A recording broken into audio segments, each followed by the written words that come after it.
गरुड़ पुराण में जन्म मरण, पाप पुण्य आदि अनेक विषयों के बारे में विस्तार से बताया गया है।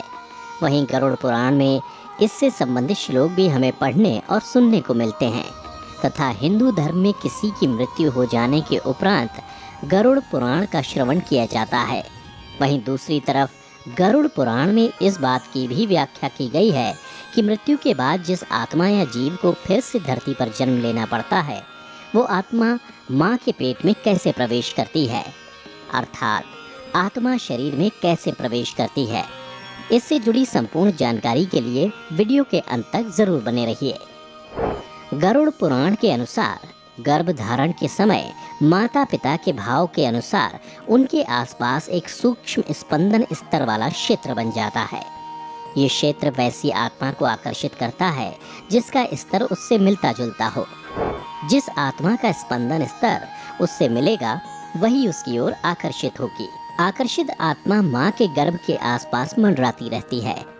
आनुवांशिक प्रक्रिया तो शुरू हो जाती है, लेकिन गर्भ के आसपास रहने से अब ये आत्मा महत्वपूर्ण हो जाती है और वो अपना बल लगाना शुरू कर देती है।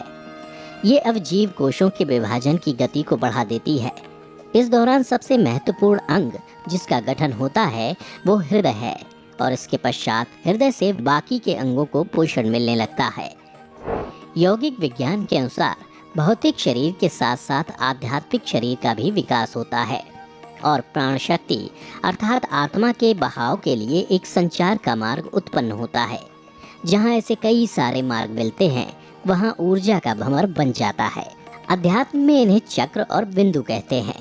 हालांकि बहुत सी यौगिक परंपराओं में इन्हें 7 महत्वपूर्ण चक्रों के रूप में जाना जाता है, जो इस प्रकार हैं: मूलाधार, स्वादिष्ठान, मणिपूरक, अनाहत, विशुद्धि, आज्ञा और सहस्रार।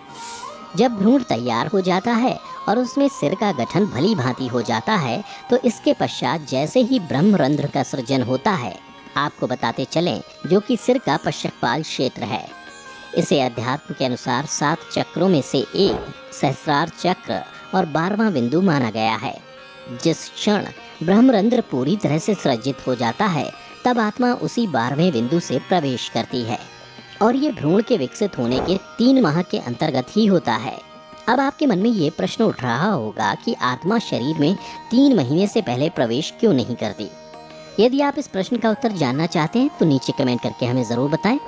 मुख्यतः आध्यात्मिक यात्रा को बिंदुओं या चक्रों में अंतःकरण के फैलाव के रूप में वर्णित किया जाता है। क्या आप जानना चाहते हैं कि फिर आत्मा रहती कहाँ है?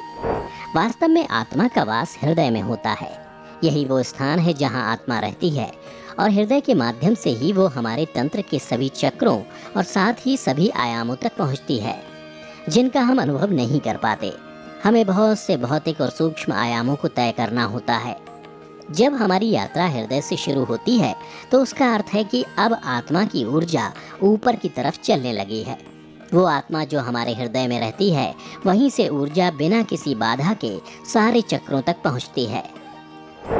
यदि आपके घर में कोई नवजात शिशु है तो आप देखेंगे कि कपाल का एक विशेष हिस्सा पूर्ण रूप से नहीं बना है। क्या आपने कभी ध्यान दिया है? अच्छा, आप ये तो जानते ही होंगे कि बच्चे को थोड़ा बचाना पड़ता है क्योंकि वहाँ हड्डी नहीं होती।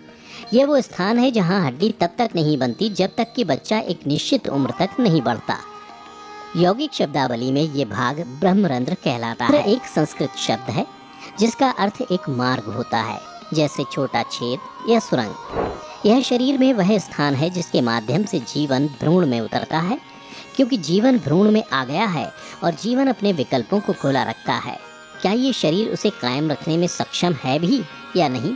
जीवन प्रक्रिया में अपने विकल्पों को खुला रखने की इतनी जागरूकता होती है कि क्या ये शरीर इसे बनाए रखने में सक्षम है या नहीं। तो यह एक निश्चित अवधि के लिए उस जाल को खुला रखता है ताकि अगर वह अपने अस्तित्व के लिए शरीर को अनुपयुक्त पाता है तो वह शरीर छोड़ देगा और यह शरीर से किसी अन्य मार्ग में नहीं जाना चाहता है। ये वहीं से शरीर छोड़ना चाहता है जहाँ से आया। जिस प्रकार एक अच्छा मेहमान हमेशा सामने के दरवाजे से होकर आता है और सामने के दरवाजे से ही बाहर जाता है। यदि वह सामने के दरवाजे से होकर आता है और पीछे की ओर से निकल जाता है तो इसका मतलब है कि आपका घर साफ हो गया है। यहाँ तक कि जब आप एक दिन शरीर छोड़ते हैं तो यदि आप सचेत रूप से शरीर के किसी भी हिस्से से निकलते हैं तो यह ठीक है, लेकिन अगर आप ब्रह्मरंध्र के माध्यम से शरीर छोड़ सकते हैं तो यह शरीर छोड़ने का सबसे अच्छा तरीका होगा। यदि आप चिकित्सा विभाग से संबंधित हैं तो आप निश्चित रूप से हमारी बात समझ पाएंगे। ऐसा आपने भी कई बार देखा होगा कि हालांकि सभी चिकित्सा मापदंडों के अनुसार भ्रूण स्वस्थ है और सब कुछ ठीक है, परंतु किसी कारणवश एक मृत शिशु ने जन्म लिया। इसका केवल यही उत्तर है कि ऐसा इसलिए हुआ क्योंकि भीतर का जीवन अभी भी चुन रहा है। यदि जीवन भ्रूण में प्रवेश करता है और उसे अनुपयुक्त पाता है क्योंकि वह शिशु बनने के लिए विकसित होता है तो वह निकल जाता है। इसीलिए एक द्वार खुला रखा जाता है। यही कारण है कि भारतीय संस्कृति में एक गर्भवती महिला के चारों ओर एक अलग तरह का वातावरण बनाने के लिए कई सावधानियां बरती गईं। हम आजकल ये सब खो रहे हैं, लेकिन ये इस उम्मीद से किया जाता है कि जो आपके गर्भ में आता है वो आप दोनों से कहीं बेहतर हो।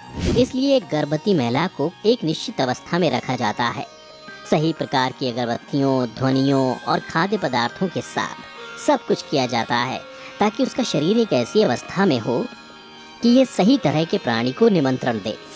ब्रह्मरंध्र के बारे में बहुत सी बातें होती हैं और इसके बारे में कई किताबें भी लिखी गई हैं, और उन्हीं से जुड़ा एक तथ्य ये भी सामने आता है कि कई लोग अपने सिर के ऊपर या माथे के बीच में चीज़ों की कल्पना करना शुरू कर देते हैं।